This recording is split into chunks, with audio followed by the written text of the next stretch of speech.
Hello there, Diana. Oh, hi there, Linda. How are you? I am great. I'm so glad to meet you on this interview today.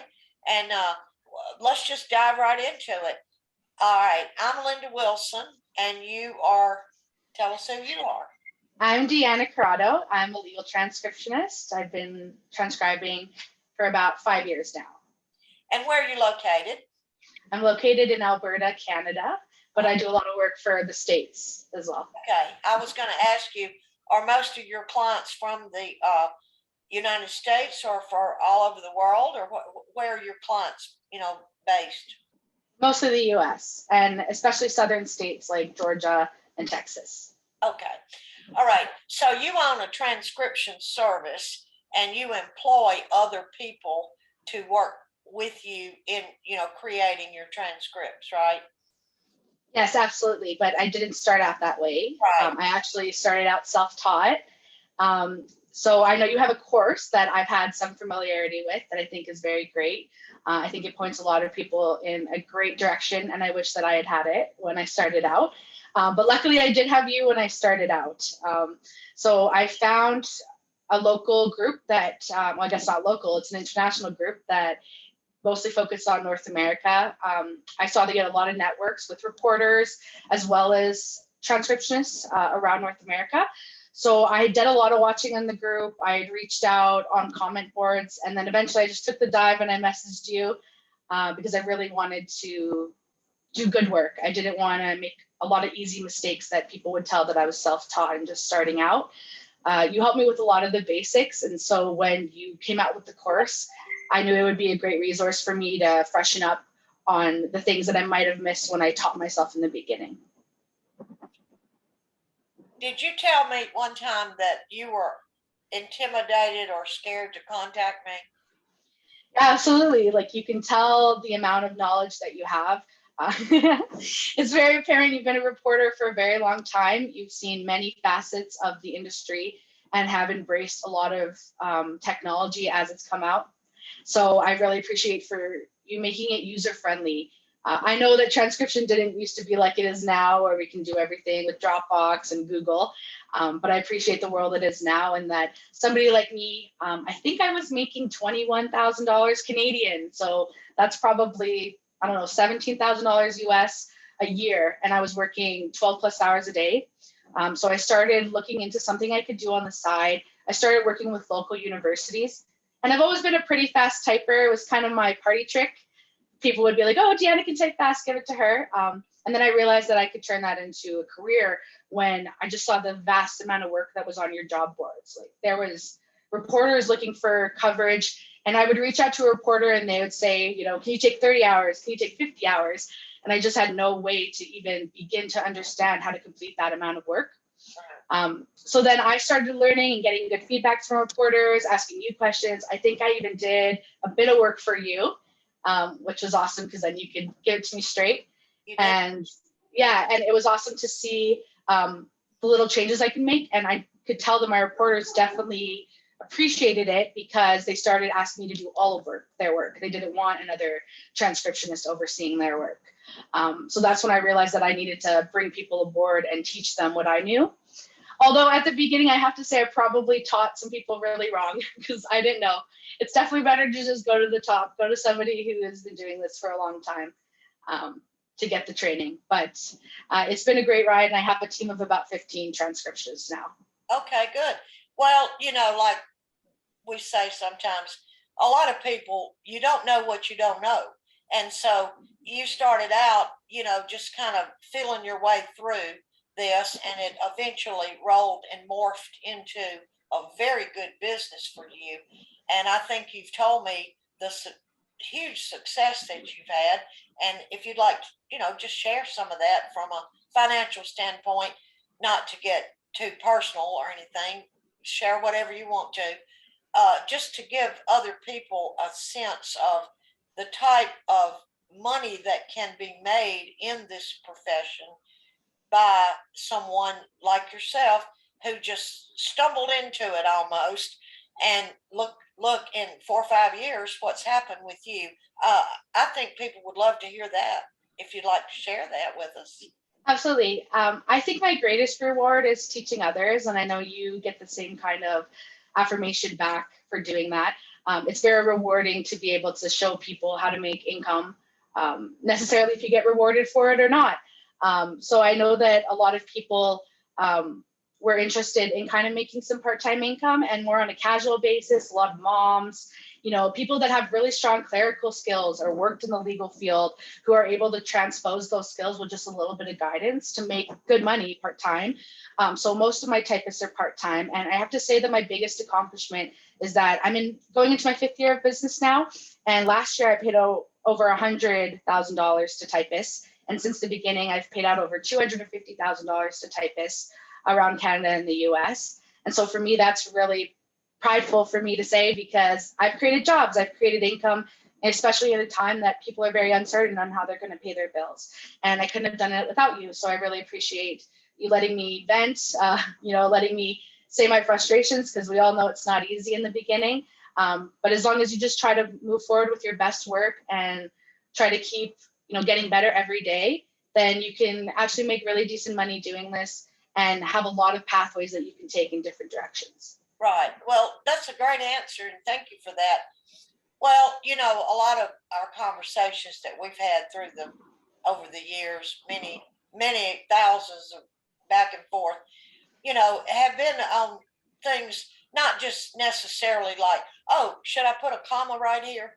Not that. It's been more of a bigger picture of the just, I don't know exactly what to say here, but more of how to structure and run a service and the do's and don'ts, and just trying to kind of help you avoid some of the pitfalls and save yourself a lot of time based on maybe some experiences that I've personally had or seen other people, mistakes I've seen other people make.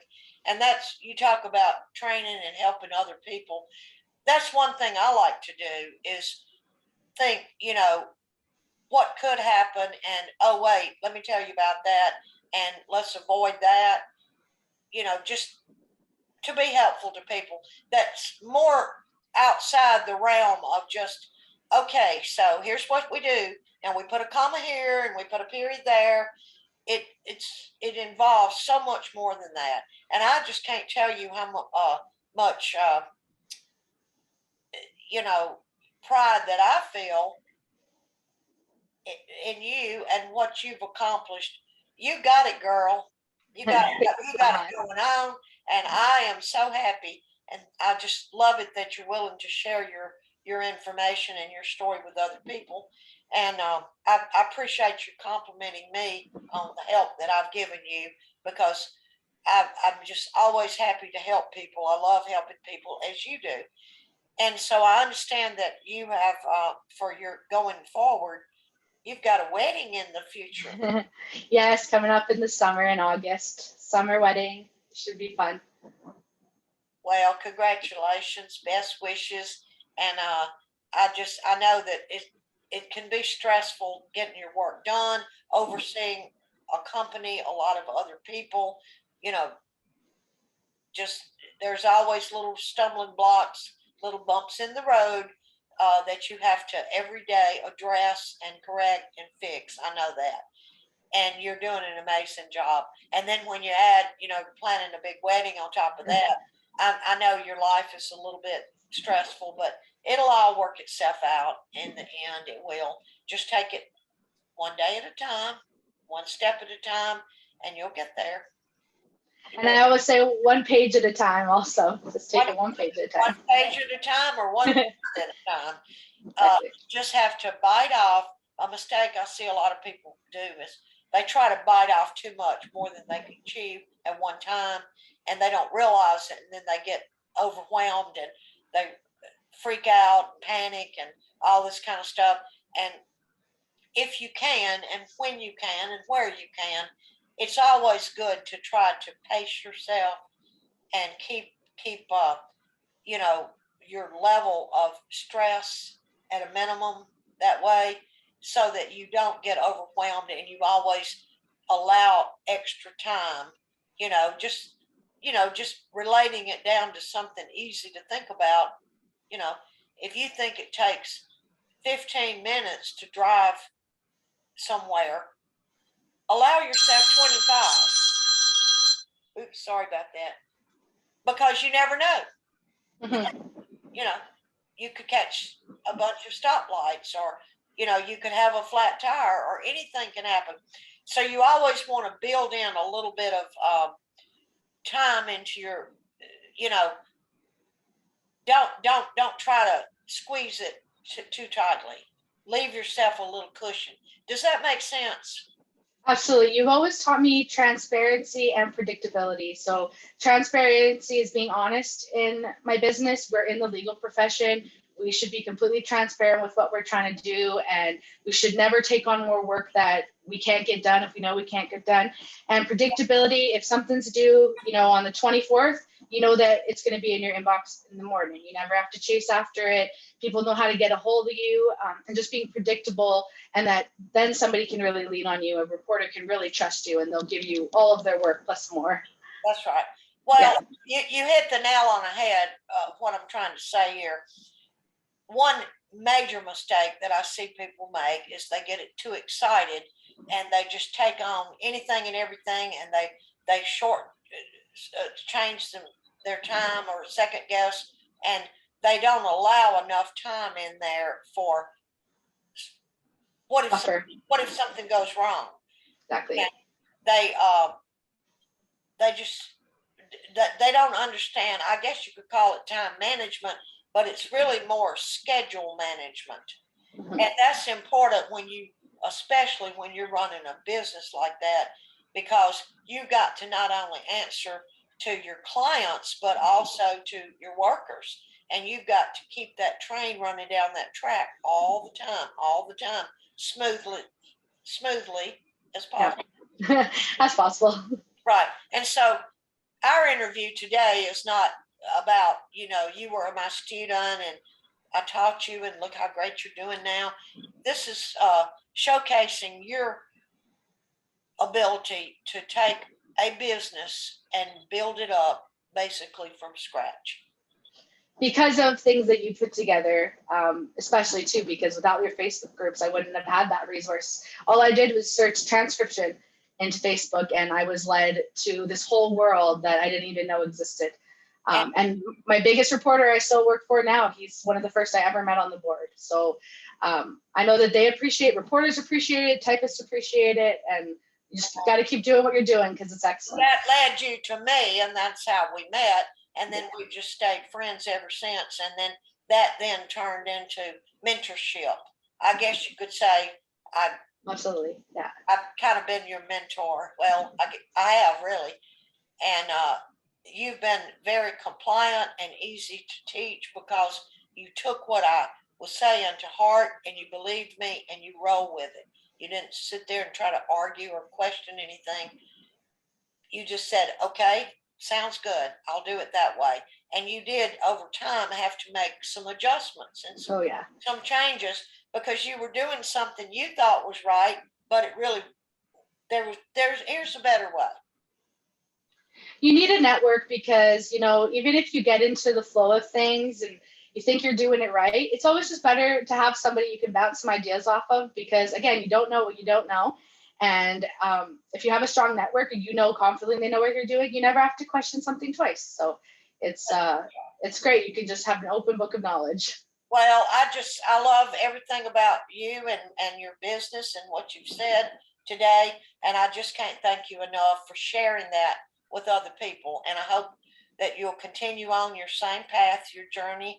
And I believe that you're an inspiration to other people, especially younger women, you know, your age group, because you have a lot of working years ahead of you, age-wise, and you can really do well with this. I mean, you can make some serious money over time as you grow, but just kind of, you know, grow it slowly, and don't try to, like I say, don't try to bite off more than you can chew. You just have to pace yourself. And that's true. Isn't that true in so many things in life? Yeah, quality, not quantity. That's right. Got to keep the quality up, yeah. the secret to everything in this type of work is really quality, and responsibility, and turning your work in, being someone that people can trust, and know that they're going to honor their deadlines, and they don't have to worry about that. That's important. Yes. So anyway, well, I'll let you go. I know you got a lot of stuff to do today, and I just can't thank you enough for, sharing all this with us. Really, I really. Thanks so much. Anytime.